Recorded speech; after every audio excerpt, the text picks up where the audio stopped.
La deuxième méthode pour traiter le cas 0 sur 0, c'est l'utilisation de la définition du nombre dérivé, c'est-à-dire une notion fondamentale des mathématiques que vous avez vue en classe de première. Alors, on reprend l'exemple précédent, c'est-à-dire une fonction f de x égale exponentielle 3x moins 5 moins 1 sur x moins 5 tiers. On avait vu à la fin de la vidéo précédente qu'on était dans une forme à déterminer 0 sur 0. En remplaçant x par 5 tiers, bien entendu, on effectue les calculs. Au passage, ici, vous voyez l'abandon de la notation de la limite dès qu'on remplace x par sa valeur. Et on a toujours les mêmes remarques, à savoir qu'on est toujours dans un calcul de limite au voisinage d'une valeur interdite, et que là, il n'y a pas de factorisation possible, parce qu'on n'a pas ici une fonction polynôme, donc on ne peut pas utiliser la méthode précédente de la factorisation et de l'identification des coefficients. Je rappelle que cette méthode n'est valable que pour les fonctions polynômes. Alors, on veut utiliser le nombre dérivé. Donc, j'ai fait un certain nombre de rappels qu'il faut impérativement connaître, autrement on ne peut pas traiter cette chose-là. Donc, le nombre dérivé, on prend une fonction qui est définie sur un intervalle i, et je prends a qui appartient à i, et il faut que la limite de f de x moins f de a sur x moins a soit égale à L, et que là, on obtient un réel pour que la fonction soit dérivable en a. L, c'est le nombre dérivé, qui est noté f' de a. Au niveau du vocabulaire, alors attention, vous avez aussi la limite lorsque h tend vers 0. Il y a deux formules, deux écritures différentes pour, pour le nombre dérivé. Moi ici, ce qui m'intéresse, c'est celle-là, parce que c'est celle qui va être la plus pratique pour traiter cette limite-là. Le vocabulaire ici, c'est quand on prend f de x moins f de a sur x moins a, ça s'appelle le taux de variation d'une fonction entre a et x. Et le calcul d'un nombre dérivé, je rappelle qu'on peut le faire bien entendu par la limite, mais si on dispose de la fonction dérivée, alors on utilise la fonction dérivée. Alors, quelle méthode est-ce qu'on va faire? Eh bien, si vous regardez cette fonction-là, ici, vous voyez bien que c'est un petit peu sous la même forme. On a bien ici une soustraction, quelque chose moins quelque chose, sur x moins quelque chose. Donc ici, ça ressemblerait à un taux de variation au voisinage entre x et 5 tiers, entre 5 tiers et x en tout cas.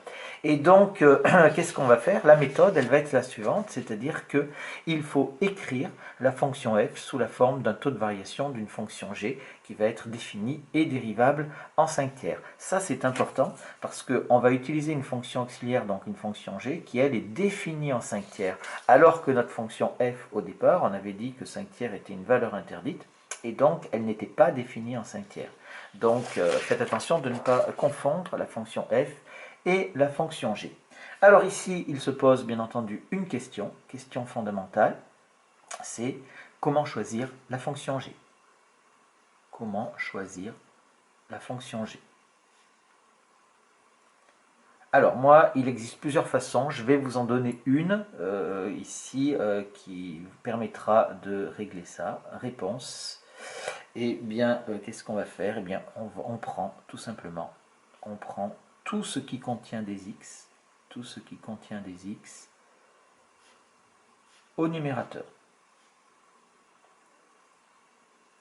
Voilà, il y en a aussi qui prennent la totalité du numérateur pour la fonction f. Moi, je préfère ça parce qu'on a bien notre taux de variation après qui est beaucoup plus visible. Donc, ça, c'est très important. Et maintenant, on va l'appliquer. Donc, ici, dans notre cas, je regarde au numérateur. J'ai exponentielle de 3x moins 5 moins 1. Donc, je vais prendre exponentielle de 3x moins 5. Donc, ici, dans le cas présent, on va dire soit g, la fonction définie par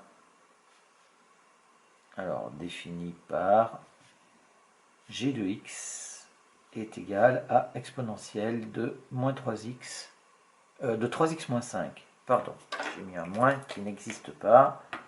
Exponentielle de 3x moins 5. Cette fonction g, elle est définie et dérivable sur R, puisqu'il n'y a pas de problème ici, hein, c'est une fonction auxiliaire, donc je ne m'occupe pas. Ce qui m'intéresse surtout, c'est que ça marche au voisinage de 5 tiers. Et on a, pour tout x appartenant à R, g' de x qui est égal à quoi? Qui est égal, alors on connaît la dérivée des fonctions exponentielles, ça nous fait 3 exponentielle de 3x moins 5. Je rappelle la formule, la dérivée de exponentielle de u, c'est égal à u' exponentielle de u. D'accord? Alors, à partir du moment où on a ça, qu'est-ce qu'on va faire?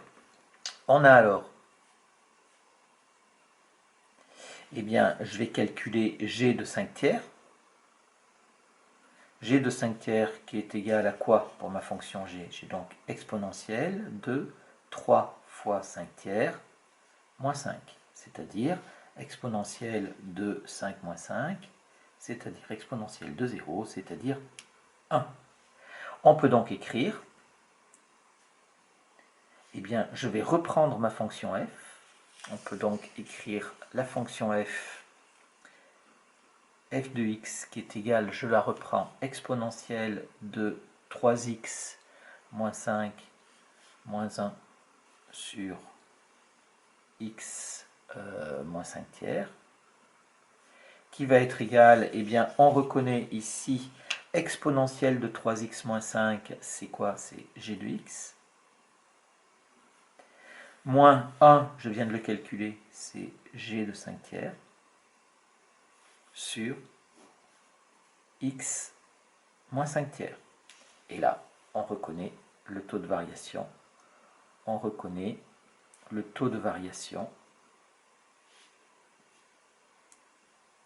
de la fonction g entre 5 tiers et x.